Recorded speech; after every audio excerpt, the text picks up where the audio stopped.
Ladies and gentlemen, boys and girls, aliens both foreign and domestic, welcome to F-Zero Grand Prix, featuring that gamer of gamers, the guru of the playthrough, the Chad of the D-pad. He's polar on the controller. He's the Venerable Awlthumbs, and he has submitted his playthrough for the Queen League Expert class. He is attempting to break into the Master class in the Queen League, as he did last time with the Night League. You can check out that video earlier. It was a stunning display of amazing gameplay, as we have come to expect from the Venerable Awlthumbs.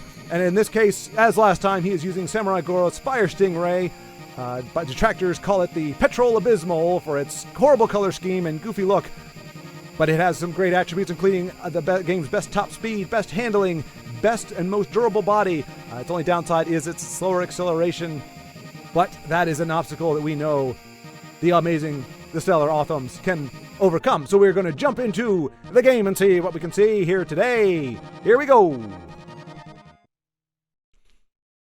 And we are starting once again in Mute City. Once again, that is short for Mutant City. This is the second version elsewhere. And they're off.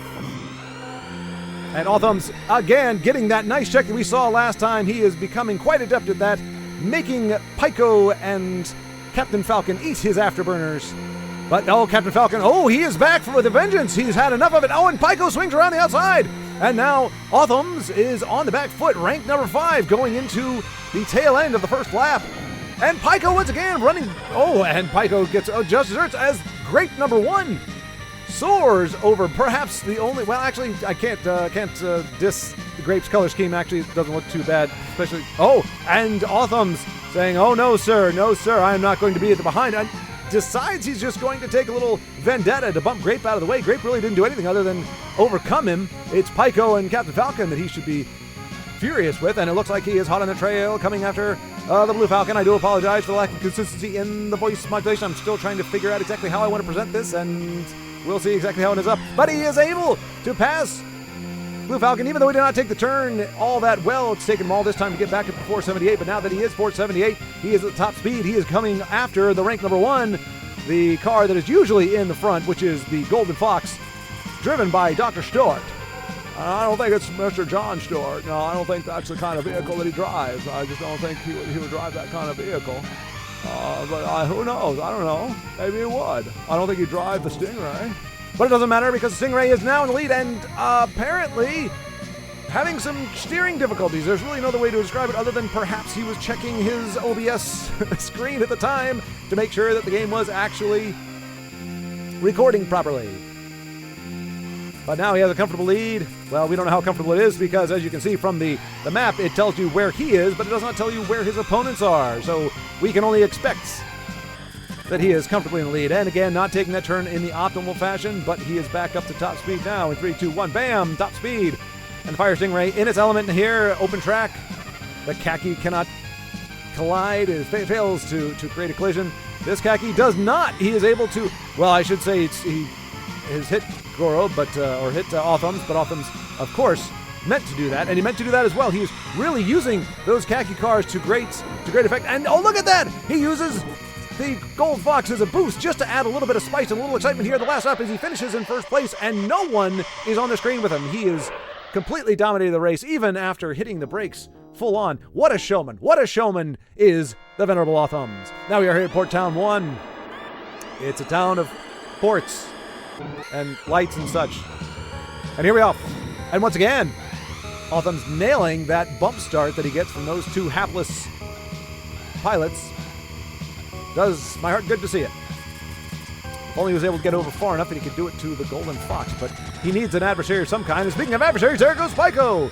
Pyko says, screw you, I am in this race, at least for now. Rank 2, Captain Falcon trying to make a move. No doubt it's Captain Falcon. It could be the Lime or the Grape, but it is not. We know it's Captain Falcon. And Awlthums says, no sir, I am getting in front of you, and he takes off burning an S-Jet early in the race. And we're already seeing the bomb cars coming around. They're always a factor. A dangerous factor, particularly when you're in the lead, but to see them this early. And again, mixing it up with Pyko, and he comes out ahead and is able to get in front of Blue Falcon, prevent Blue Falcon from overtaking him and keeping him firmly in second place. And he's going again for the Golden Fox. And again, we're changing our tone a little bit, but that's okay. Like I said, I'm trying to figure it out, but who knows, who cares? Is anybody paying attention? I don't think so. Awlthums strategically sitting back in third place, and now strategically moving up to first. I speak prophetically, of course. I'm expecting him to overtake the Golden Fox here in the next few moments. Golden Fox trying to make me a liar.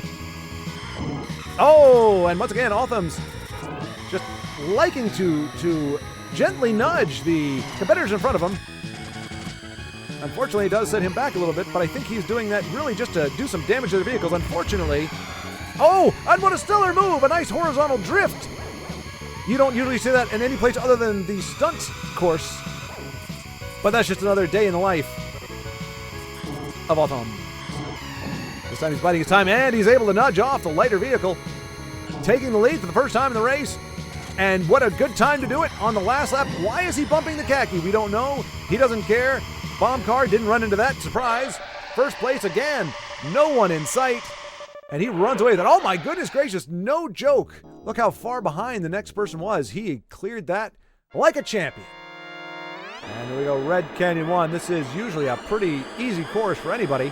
Nice and wide with a lot of easy turns. It's kind of a calm before the storm. But oh my goodness, Pico going to make it a little bit of a run for Awlthums. Pico is the fierce alien whose background he is actually so Captain Falcon, as we know, is a bounty hunter, and Pico is a smuggler, I do believe.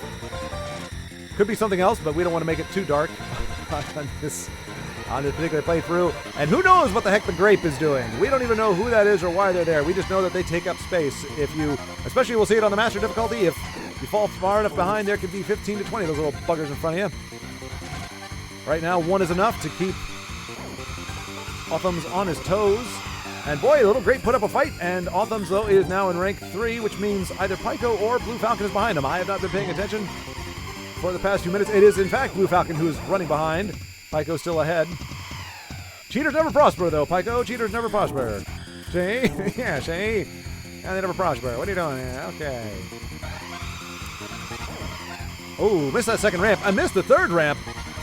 This is looking pretty bad. Pretty bad for Awlthums. But, oh, what a move! What a ricochet! Who was I to doubt the Venerable Awlthums? He will always make a liar out of you no matter what you say. If you count him out, he'll come back. If you assume he's going to win, he'll lose just to spite you. That is how... Oh, my goodness gracious. He may have been under the influence, folks. May have been under the influence of some kind of hallucinogenic or alcoholic beverage when he was playing this. Cannot say for certain. You should never drink on the job, folks. Never drink on the job. Now he's around the corner. And once again, seems to have pulled it out in the last lap. If he can just avoid some khaki collisions, and he does. He is heading for the straightaway, the last turn. Oh, misses the bomb car, not even close. Comes around the corner, burns that last S-Jet to reach the finish line. And once again, we are not seeing a car right behind him. These are not been the photo finishes that we were expecting. The photo finishes that we saw, in fact, in the last climb. Whiteland 1. And has he forgotten where the gas is? No, I think he was trying something a little different there, trying to trying to actually have a good start and not use other cars in order to give himself a boost. And we saw how that turned out, so he probably won't be doing that in the future. And he stubbornly bangs into the wall, but we know that is a high-level strat right there. It's a high-level strat, it's not a mistake. And here we go. Well underway. He's getting up over 400 kilometers per hour. Back down a little bit. Tricky courses like this have more turns. It gets a little bit harder for him to stay at top speed. But once he gets to top speed, he is going to be a force to be reckoned with. We'll see how fast he can get there. About to overtake Pico. Pico, I believe, has the second highest top speed in the game. And the second highest bulky vehicle. He is essentially just... Oh my goodness gracious! What finesse! What finesse! What panache! What a showman is the Venerable Awlthums. Oh, and Captain Falcon gets a little bit of khaki. And oh my goodness gracious, that khaki car just got a ton of love from both Captain Falcon and Awlthums. I believe that was a personal vendetta. Awlthums was sending a message to the drones saying, just because you're in the way doesn't mean I'm going to let you not be in the way. And he showed that with great effect, as he now is threatening the Golden Fox for the first time. Slows down a little bit. Golden Fox, I believe top speed is in the low 400s, 412, 415, somewhere in that vicinity. And he's able to reach that top speed quickly because of his high acceleration. So anytime Awlthums dips down below 400, he is not going to be able to gain on the Golden Fox. But as we see, he is now rank 1, a little bit earlier in the race than he normally is. Usually he doesn't reach this until the last lap, but here he is, rank 1, soaring over the khaki car and into the bomb car. They are experts at getting in the way of the line that you want to take, the best line. And Pico, oh my goodness. There's probably a better way to fill the time and grapple for thoughts other than making ridiculous noises like that, but this commentator doesn't know what they are. And there he goes, rank number 1 on the final lap. Lots of khaki in front of him. Misses 1, misses 2. At this point, it's almost by accident that he misses, it would seem, because he is always bumping into something here and there. And here he goes, cruising the finish line. Boom! And he was trying to hit another khaki one, but unfortunately the game steered him away. And now he's heading into Whitetown 2, which is the final lap, or the final course on the in the Queen League. And as we see, he has forsaken the attempt to just have a jump off the start. I believe at the time he was experimenting with that. And if you read the instruction manual, which I have many times because I'm a nerd, it does say there is nothing about, it says if you hit the gas right off the jump, you will get a burst of speed, but then you'll have a lull as your engine essentially compensates for the quick acceleration. So you burst, you slow down, and then you pick up speed again. But there is no, at least in this version of Zero, as far as I know, there is no secret to getting a quick start as there is in Mario Kart. Mario Kart, if you hit the accelerator at the right time, you will get a burst of speed that you can sustain. In F-Zero, I don't believe that is the case. There is no timing. If you hold it down, if you hold down the gas or accelerator, you will get that temporary boost, but it will cost you later on. I think getting a bump from the back is perhaps the best way to do it. And at least we've been able to see Awlthums use that strategy to great effect here in the past 2 competitions. And here we go, 3 laps left at first place. It looks like this could be another cruise to the finish.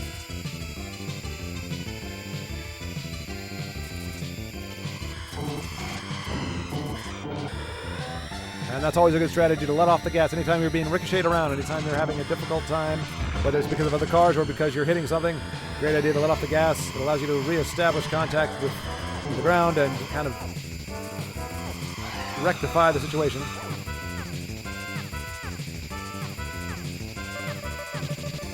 And the 1920s commentator that I was trying to go for earlier in the game, or earlier in the video, has gone by the wayside, but that's all right.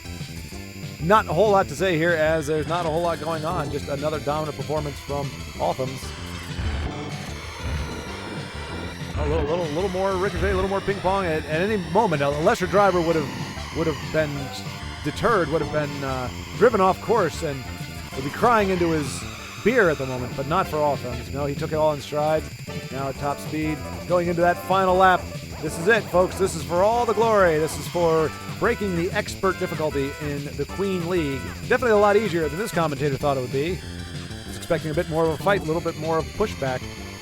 Certainly we could see that Awlthums had more competition in the Night League than he has in the Queen League, but really the difference there is the track composition. So for whatever reason, these tracks were easier for Awlthums to navigate than even in the Night League, and we will see in the next episode how he does with the King League and if he's able to crack that. But as we see here, letting off the gas just to taunt his opponents, cruising easily to the finish. And first place at that. Not a second place finish as we saw, or not even one second place finish as we saw in the Night League. Deathwind 1, I believe it was. All first place finishes for Awlthums. Impressed but not surprised at the performance he put out here today, using the Petrol Abysmal. So.